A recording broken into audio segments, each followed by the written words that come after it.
Amazingly, it is June, and that means one thing. We are almost 6 months till Christmas. Hello everyone, it is Samantha and I hope you guys are having a great day today. I'm here today to share with you guys my May wrap-up. So all of the books that I read in May. And I read quite a few good ones, which is always a wonderful feeling. If you guys are familiar with my channel, then you'll know that I enjoy starting my wrap-up videos off with some statistics from my reading month. So let us just dive into these numbers. I read a total of 2,075 pages in May, which averages to about 67 pages a day. In terms of genre, 20% of the books that I read were science fiction, another 20% was literary fiction, and the remaining 60% was all fantasy. In terms of the book type, 40% of the books I read were hardcover, 40% were trade paperbacks, and the remainder was an uncorrected proof. In terms of book length, 60% of the books I read were between 300 and 400 pages, 20% were between 600 and 700 pages, and the remainder was between 400 and 500 pages. In terms of book status and where I acquired the books, 40% of the books I read came from the library, 20% were purchases, and the remainder were ARCs from publishers. In terms of book acquisitions, I acquired about 20 books in the month of May. In terms of genre of the books that I acquired, 72% were fantasy, 16% was science fiction, 5% was historical fiction, and the remaining 5% was classics. And finally, in terms of star ratings, 40% of the books I read were 3 stars, 40% were 4 stars, and the remaining 20% were 2 stars. So that about sums it up for all of my bookish statistics, and now I'm going to get into all of the books that I read and my thoughts. So the first book that I finished in May was one that I did start in April, but I didn't complete until the first week of May, and that was Child of Mad God by RA Salvatore. I do have a very ranty review for this book coming up, so we'll have that posted sometime in June, but needless to say, I was not a fan of this book, which was sad because it was one of my most anticipated releases of 2018. This book takes place in a world that has already been established by RA Salvatore. I think this is the second series he has written in this world, so you don't need to have read the prior books in order to read this new series. However, I think I may have had a greater appreciation for it if I had read them, but you know, who knows? I also wasn't a massive fan of his writing, so I might not have. The story follows our young protagonist of Aylin, who is an orphan girl being raised by one of the village elders. She lives in a tribe that is very barbaric and terrorizes the other lake tribes who live on the bottom half of the mountain. It also follows the character perspective of Talmadge, who is somebody who comes from the western lands, which are more settled and feature a typically western type of a civilization, and he travels to the lake district in the mountain to trade with these lake tribes. And he also knows of the reputation of the Esker tribe, which resides on the top of the mountain that Aylin is herself a part of. So the story follows Aylin as she grows up in this tribe and tries to find her place in it, and basically is unhappy with the practices of her tribe, the way that they take the slaves from the lake tribes, and how a lot of the men are very barbaric and they rape the woman quite a bit. While trying to struggle against what her tribe stands for, she's also trying to find her place in the coven. There is a coven in this tribe, a coven of witches, and there's only 13 at any given time, and she dreams of being a part of the coven so that she can wield the power that these witches wield. So the story kind of shows both Talmadge's character perspective, which isn't very often, as well as the character of Aylin. Overall, I really did not like this book at all. I hated everybody.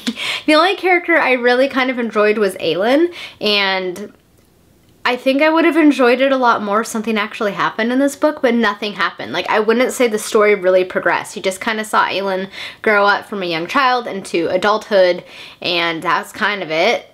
Nothing really happened to the story. I have no idea where this story is going. It was so boring.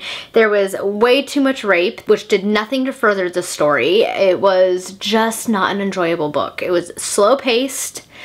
Didn't really care for any of the characters, nothing happened, and I was not a fan of this book. So I rated this book 2 out of 5 stars. I would give the writing 2 out of 5 stars. I would give the characters 2.5 out of 5 stars. I would give the world building 2 out of 5 stars, and I would give the story itself 1 star. Nothing happened. I was not a fan. As you can see, I have read better books this year.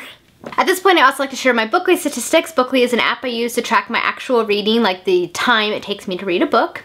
So my Bookly statistics for this book are as follows. It was 493 pages and I read it in about 8.5 hours. My reading speed was about 58 pages an hour, and the most pages I read in a day was 99. So I mean, I made fairly good progress, but I definitely was not the biggest fan of this book. The next book that I finished in May was An Ember in the Ashes by Sabaa Tahir. I was actually sent this very kindly by Penguin, and I was very happy to get it because I haven't read this series yet, and I had heard a lot of really, really good things, and I like that it kind of seemed to be a melding of Roman and Egyptian type of a story, like a melding of those two types of cultures, and I really did actually enjoy this book. I feel like I'm one of the last people on BookTube to read it, but I finally got to it, and overall I really did enjoy it. The story primarily follows the character of Leia, who's part of a group of people known as the Scholars. They were basically subjugated by the Empire, which of course is kind of very much influenced by Roman Empire history and culture and whatnot. And so basically they're reviled and they're constantly being harassed and tortured and taken by the Empire soldiers. And one day, at the beginning of the story, her grandparents are killed by the Empire, and her brother is taken and arrested because he's accused of being a spy. So at this point, Leia flees with her life, and she ends up joining the resistance and becoming a spy for them. And she enters the school where the Empire trains her new soldiers. And at this point, enters the character of Elias, who is one of the finest soldiers in this school, and he himself is about ready to graduate. So at this point, we get both character perspectives as Elias, who hates the Empire and everything it stands for, tries to find his place in the world, and Leia, who is using her skills to spy on the leader of the school to try and get information that will release her brother. So this book is full of a lot of different intrigue and politics and some magic, and overall I really enjoyed it. I think the biggest thing I did not enjoy was the romance aspect of it, because I really don't feel like if Leia's that intent upon finding her brother and is stressed out and scared because she's never been a spy before, and she has, in fact, she's very good at it, and she has like a lot of emotional turmoil and things going on, I wasn't convinced that you would just fall in love because there's some cute guys around. So you're gonna be like, hey, I got time for this too. I don't know, I wasn't completely convinced on the romantic aspect of this story, but overall I did enjoy it, and I'm like looking forward to book 2 because I'm excited to see what's going to happen with the story. And I did like the growth of Leia over the course of the book. She went from kind of a timid character to a young woman who's very strong and not afraid to fight for what she believes in. I also actually kind of enjoy the character of Elias and how much he hated the Empire and everything it stood for, and how even though he was fearful at the very beginning to kind of stand up for what he believes in, you can definitely see that he is getting to the point now where he's not going to be afraid anymore, which I also really enjoyed. So overall, I ended up rating the story 3 out of 5 stars. I would give the characters 3.5 out of 5 stars. I gave the story and the plot itself 4 stars. I gave the world building 3.5 out of 5 stars. I feel like it could have had a lot better world building and more context for this world and how everything got to the point where it's at now. And I gave the writing 4 out of 5 stars. For an overall rating of about 3.5 out of 5 stars. So my reading statistics for this book were as follows. It was 446 pages. It took me about 7 hours to read. The reading speed was about 64 pages an hour, which actually was a lot faster than I thought I was reading it, so that's not bad. And the most pages I read in a day was 163. The next book that I finished in May was another one that I started in April, but I did read most of it in May. And that was The Fall of Dragons by Miles Cameron. So I have officially finished the Trader Sun cycle after like 3 years of reading it. I don't want to go too much into the story because it will be very spoilery if I do. Suffice it to say, it was not as good of an ending as I was hoping. It felt a little bit unfinished, and some things happened that I was like, really, did that have to happen? The other thing I wasn't the biggest fan of was that it felt a little bit drawn out. I feel like this book could have been cut down about 200 pages and it would have been a lot better. So while I enjoyed it, it definitely was probably the weakest book in this entire series, which is always disappointing when it's the final book in a series. So I can see how he might write more books set in this world, and I'm kind of hoping he is, and he definitely left it open to do so, because I would definitely like a little bit more context and explanation for how things were left. So overall, I ended up rating this book 3 out of 5 stars. I gave the story 3 out of 5 stars. I gave the writing 3.5 out of 5 stars. I gave the characters 4.5 out of 5 stars. And I gave the plot 3.5 out of 5 stars for an overall rating of 3 stars. As for my Bookly statistics, this book was 603 pages and it took me a little over 11 hours to read. My average reading speed is about 52 pages an hour because his writing is really dense, and so it definitely takes me a lot longer to read one of his books. And the most pages that I read in a day was 132. The last book that I completely finished in May was An American Marriage by Tayari Jones. This was one of the book club books for my work, dark, and it's not the typical book I read because I don't read a lot of literary fiction, but I have to say I actually really enjoyed it, and I read it in about a day, which doesn't happen very often for me. But it follows an African-American couple in the South, and it deals a lot with racial tensions and marriage issues, false imprisonment. The story follows primarily the character perspectives of Roy, his wife Celestial, and their friend Andre. Roy, soon in the beginning of the story, is accused of raping a woman that he did not rape and is sent to prison for, I think the total sentence was 12 years. And it shows the relationship between Celestial and Roy and how it becomes strained after he is imprisoned, as well as the relationship that starts to spring between Celestial and their mutual friend of Andre.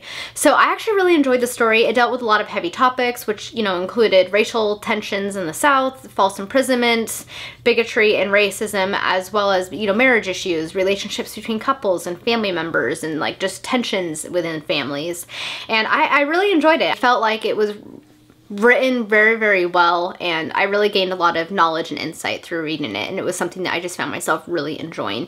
Even though it dealt with a lot of heavy topics, I don't know, I just really enjoyed it. I read it really fast too. I read it in like a day and a half because I read all but the last 50 pages in one night, so, which doesn't happen very often for me. So yeah, I was definitely one that I'm very happy to have read. So I ended up rating this book 4 out of 5 stars. I gave the characters 4 stars, the writing 4 stars, the plot 4 stars, and the setting and the descriptions of the setting 4 out of 5 stars. So it was definitely a solid 4-star book. In terms of my Bookly statistics, this book was 306 pages and I read it in just under 5 hours. My average reading speed was about 64 pages an hour, and the most pages I read in a day was 210. And the final book that I picked up in May, but I did not finish, I was almost done with it. I think I'm filming this on June 2nd. I have about 50 pages left, so I got really close, but I didn't finish it.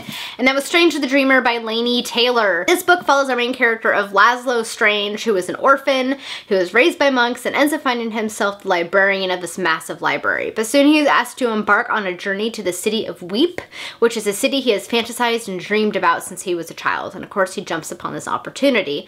It also follows the other character perspective of Sarai, who is one of what they call the God Spawn, and she resides in the city of Weep and is part of the reason as to why Laszlo was asked upon this journey. So it follows both these character perspectives as well as how their fates are intertwined. And overall, I'm really enjoying this book, and it seems to be very polarizing because people either seem to love it or to hate it. Myself, I'm actually kind of in between right now. I was loving the beginning of this book so much. I love how whimsical it was and dark, and just everything about it I was enjoying. But it started to drag in the middle, and I think it definitely could have been edited a little bit more than it was. It does not need to be as long as it is, because I think it's like just over 500 pages. It definitely could have been like a 350 page book in my opinion. But I'm enjoying the writing very, very much, and I love the character of Laszlo Strange. I love him so much. He's probably one of my new favorite characters that I have read this year. So I don't know how I'm feeling about it right now.